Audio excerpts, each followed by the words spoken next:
Hi everyone, this is Farah, your interviewer for today, and I have here with me Mr. Ahmed. Welcome. Can you please introduce yourself and the organization you're representing? Uh, well, uh, I am the CTO working for a corporation based out of Riyadh in Saudi Arabia. It's called Mham International. The product for that organization that I represent over here is called Wasilni. It's a ride hailing application. I'm also a CTO with a company based here in Dubai, Educo, which is an educational tech platform that provides multitude of services across all educational panels.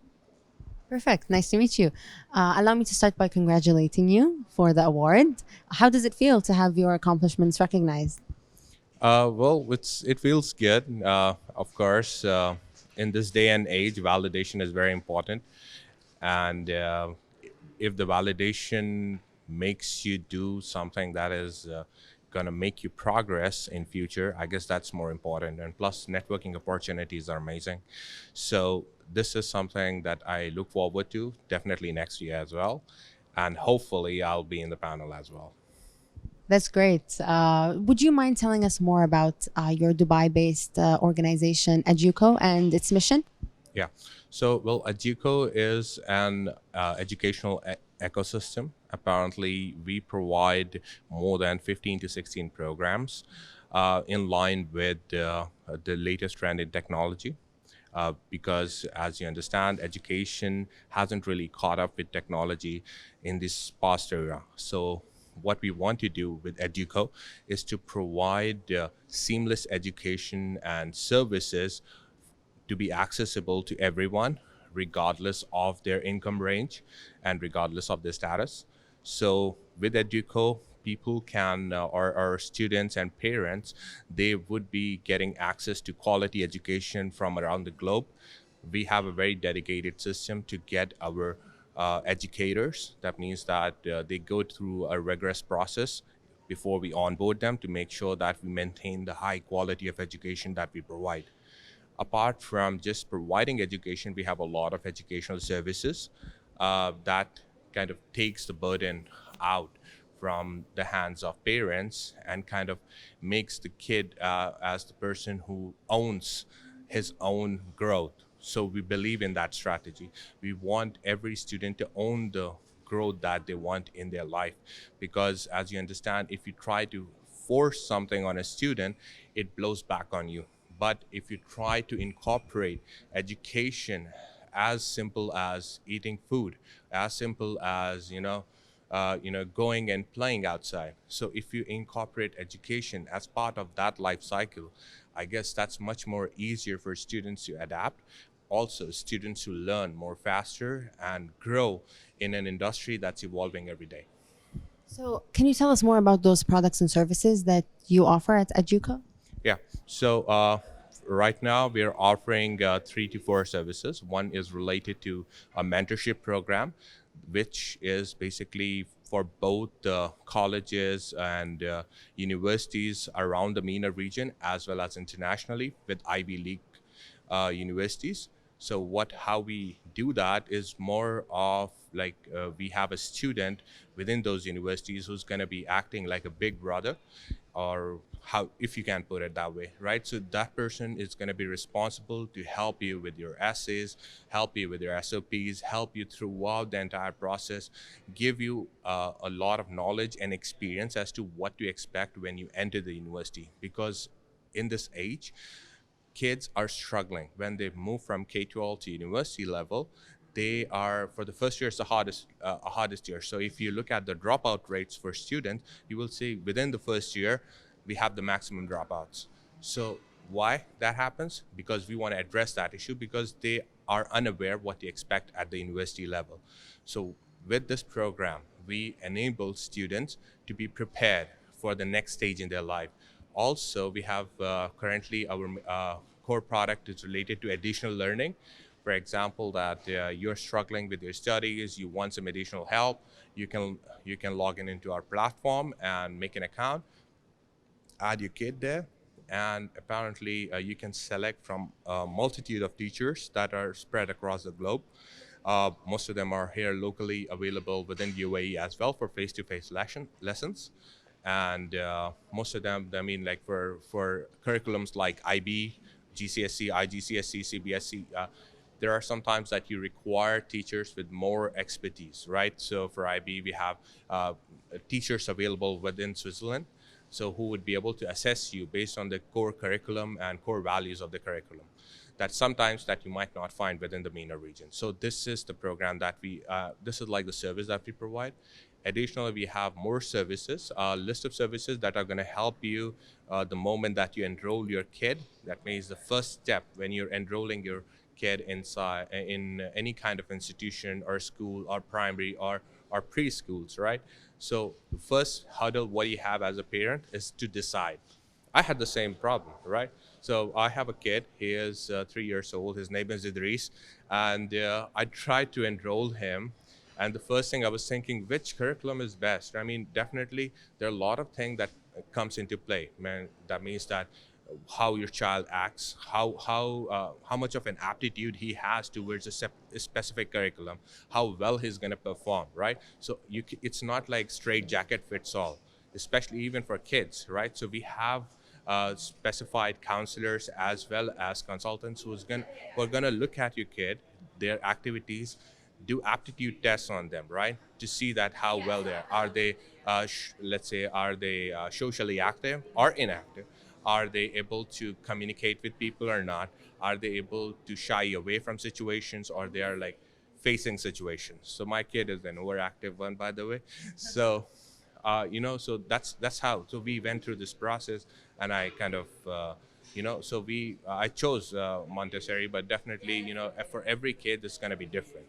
So this is how we help these parents to decide as from your kids' activities, your roles, because we totally believe that every child is special, and we treat every child with the same level of interest and dedication as we do any other. I'm particularly impressed by this service that you provide because I've seen it with, in my personal life, and people talk about it a lot, especially having so many curriculums, so many different curriculums. Parents really do find themselves in a tricky position, like which one is best for my kid. So that's incredible. I'm pretty sure it's gonna, help so many parents find the best option for their kid. So I mean, that's the idea, because with Educo, what we're doing is not just at the primary level. We assign you a student success manager who's going to be with you throughout your educational life cycle. So that means that when you want to switch curriculums, he's going to be there to help you. When you're performing bad in a subject, he's going to be there to help you out, to get you the right teachers that are going to help you out within the right time slots, right? He's going to help you out with, let's say, you're a parent, right? You're a working parent, right? I can see that you're a working parent. Let's say that if you have a kid, right? And there are possibilities that you might not be able to make to your kid's game or to your kid's parents teacher meeting, because there are circumstances that are out of your control at times, right? So what happens is that our student success manager is gonna kind of act as a concierge for you. So he's gonna, or she's gonna basically attend the meeting, record the entire meeting, do an analysis report, as in that your kid is performing well in these areas and not performing well in these areas, and the recommendations. So this is like a report that we do provide to the parents so that they can enact on that report and make sure that the kid is successful by by following our advice. Or definitely this is something that it's an advice, right? So whether they can follow it or deny it, it's up to them. But it's a service that we provide throughout the entire educational life cycle until K-12, even after K-12. That means let's say after mentorship, we have a program. Let's say that he's a fresh graduate, or he's during his graduation and he want to get some internships, right? So we do provide that as well with with people who are working for either national companies or international companies, and they would gain experience of corporations before they even enter the corporate world. We want to make sure that they're ready to face the world outside with an armor. that's really impressive. It can be very hard, especially in Dubai, to find internships for students. So the fact that you are able to provide students in maybe their last year of school or in their first year of university with that's incredible. Do you mind now talking a little bit about your other app, Wasilni? Can you tell us a bit more about it? Definitely. So Wasilni is a ride-hailing application that we are currently, it's already launched within the Saudi region. We are planning to onboard in UAE around 2023, probably in June or July. This application, what it does is that it provides a solution for ride hailing that has been plaguing the market for a very long time. It's like wait times. That means that you are gonna look for a ride. It takes you about 2 to 5 minutes at the minimum. Sometimes it takes you 10, 14 minutes, and sometimes people are dropping off someone and then they're gonna pick you up. So we solve that completely. How do we solve that? We have a motto that doesn't matter what you do, under 5 minutes you'll receive a ride at your doorstep.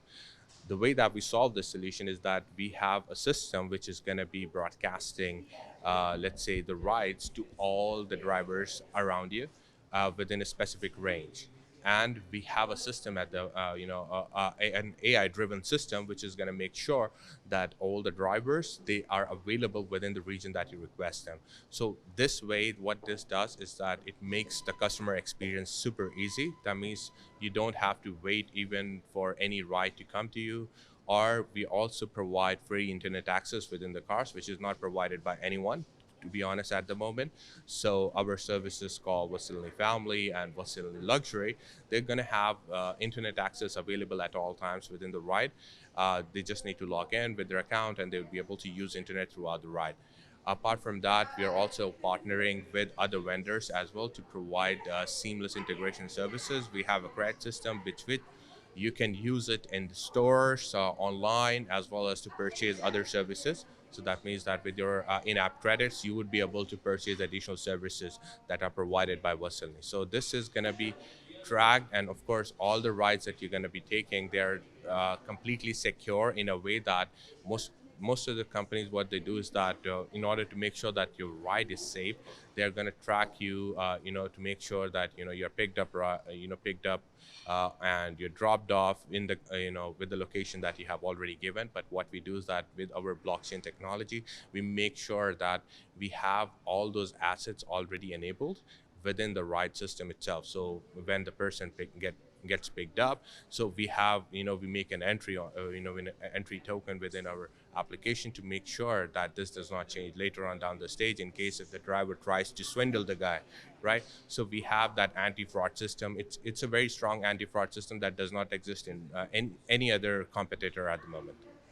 Honestly, the anti-fraud system, this one sounds incredible. I can see a lot of potential for success for this app. So I wish you all the best. Now, allow me to ask, based on your experience in app development and leadership, what advice would you give to someone who wants to, follow the same path? I would say that the biggest issue right now with this generation is going to be procrastination. So I guess the moment that we solve that problem, a lot of things are going to get solved itself. So whenever you wake up, just make sure that you say that I'm going to do this, this, and this today. It doesn't need to be a very extensive goal. It needs to be something which is very specific that you want to do today, right? The reason that you to say it to yourself is to make sure that you follow up, that it's just a small goal that I have to achieve. It doesn't matter what the goal could be. I mean, it just builds a habit. So over time, you're going to have a lot of things to deal with, and you're going to have a lot of responsibilities coming up in life. So this is on a personal level, I guess. But the second part, from the tech side, I would say that whenever you get focused on any kind of technology, do not lose your focus, because generally, as you see, there are a lot of technologies available in the market. There's blockchain, there are Web3, of course.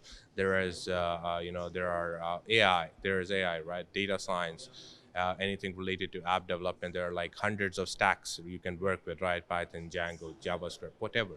So what happens generally with new developers or people who are just starting off with software development is that they lose focus. They see that, oh, this is a trend, let me follow that, right? This is the trend, let me follow that. So they kind of branch out. But what that does is that basically when you are jack of all trades, it doesn't work that way, especially only in software programming. Why? Because the thing is that you have to be specific as to what you aim for, set the goals beforehand, and just follow them throughout. in terms of management, I would say that when it comes to handling a team, when it comes to taking responsibility, you have to understand at the very basic level that you have to put yourself in the shoes of your of the people that you're managing, to be honest, and see that that if you are pushing them too much or if you're not pushing them at all. So you have to find that right balance. The moment that you find that right balance, doesn't matter the size of the team, you would still be able to make sure that you deliver on time. I completely agree. I think setting goals and being persistent enough to follow through is very, very important. And it's the only way you can really get things done. So that's great advice. Thank you for that. If anyone would like to reach out to you to ask for more advice or to collaborate with you, where can they find you? Right. So for my company in Rad, there's a website, mham.com.sa, mham.com.sa. For Educo, we have a website called educo.com. So edukko.com. So they can reach out to me from there. Of course, they can send me an email as well.